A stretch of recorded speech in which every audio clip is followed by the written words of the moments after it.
2026 অকশনের আগে কেকেআর টিমটিকে নিয়ে কিন্তু খুব চর্চায় আছে, কেননা কেকেআর টিমটির কাছে সবচেয়ে বেশি পার্স আছে, প্রায় 65 সিআরের মতো।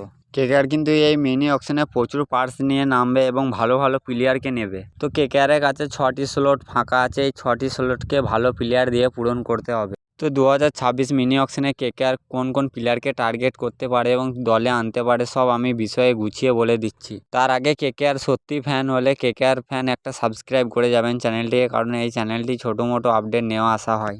তো নম্বর 1, কেকেআর দলটির কাছে এখন কোনো উইকেট কিপার ব্যাটসম্যান নেই, তাই জন্য কেকেআরকে একটা উইকেট কিপার ব্যাটসম্যান টার্গেট করতে হবে 2026 অকশনে। তো 2026 অকশনে যেসব player wicket keeper batsman available থাকবে তাদের নাম হলো: 1 নম্বর পাঞ্জাব কিংসের হয়ে খেলেছে জশ ইংলিশ, আগের বছর খুবই ভালো পারফরমেন্স করেছে।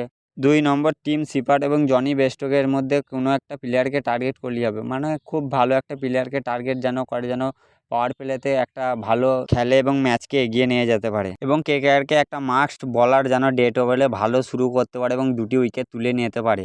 এই 3টি বলার ডেট ওভারের জন্য ভালো হবে কেকেআরের। নাম্বার 1 মাতিসা পাতিরানা, একে তো তোমরা সবাই জানো চেন্নাইয়ের হয়ে খেলেছে, চেন্নাইও কিন্তু একে রিলিজ করে দিয়েছে। একে নিতে পারলে কেকেআরের জন্য খুব একটা ভালো অপশন হবে। এবং আরও দুজন খুব ভালো বলার আছে, জ্যাকব ডিউটি এবং মুস্তাফিজুর রহমান, এদের দুইজনের মধ্যে একজনকে নিতে পারলে কিন্তু কেকেআরের ডেড বোলিং খুব অপশন শক্ত হয়ে যাবে। এবং লাস্ট প্লেয়ার, যে প্লেয়ারটার নাম করবো তোমরা তো সবাই জানো, যে ক্যামেরন গ্রিন, এটি কিন্তু 99% কেকেআরে আসতে চলেছে 2026 মিনি অকশন থেকে। কেকেআর কিন্তু একে নেওয়ার খুবই চান্স আছে, কারণ ক্যামেরন গ্রিনের সাথে সাথে যদি কেকেআর আন্দ্রে রাসেলকে রিটার্ন করে নেয়, এবং কেকেআরকে কিন্তু এই দুই অলরাউন্ডারকে ঝাঁপ করে নিতেই হবে। এক হলো আন্দ্রে রাসেল, যাকে রিলিজ করে দিয়েছে, তাকে কিন্তু ফিরিয়ে আনতে হবে কেকেআর দলে, কিন্তু কেকেআর ফ্যান্স কিন্তু আন্দ্রে রাসেলকে ফিরে পেতে চাইছে। এবং 2 ক্যামেরন গ্রিনকে কিন্তু মিনি অকশন থেকে 22 কি বা 25 করোড় নিয়ে কিন্তু নিতে চলেছে কেকেআর।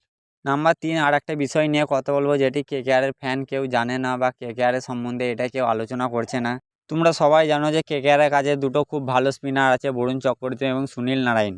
কেকেআরকে কিন্তু আর একটা স্পিনার আনতে হবে দলের জন্য, কিন্তু আকিল হোসেন, এ কিন্তু ওয়েস্ট ইন্ডিজ প্লেয়ার, এ কিন্তু খুব ভালো একটা স্পিনার এবং আইসিসি টি20 র্যাঙ্কে নাম্বার 2-এ আছে। একে কিন্তু নিয়ে এলে কলকাতার পক্ষে স্পিন অ্যাটাক খুব ভালো হয়ে যাবে।